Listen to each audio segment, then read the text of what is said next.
Install Android 10 on Redmi K30 Pro via Resurrection Remix.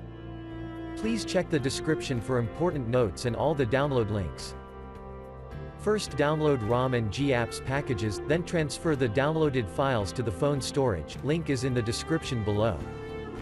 Step 2. Boot your device into TWRP recovery.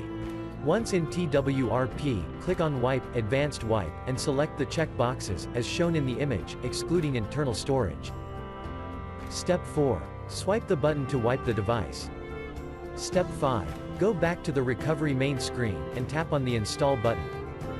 Step 6. Navigate to the storage, and select the ROM zip file. Step 7. Finally, swipe the button on the screen, to install ROM file. Step 8. Flash the GApps zip package, in the same manner.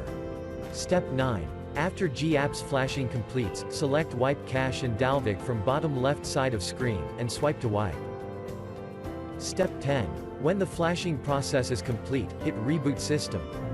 That's it, you have successfully installed the ROM on your device.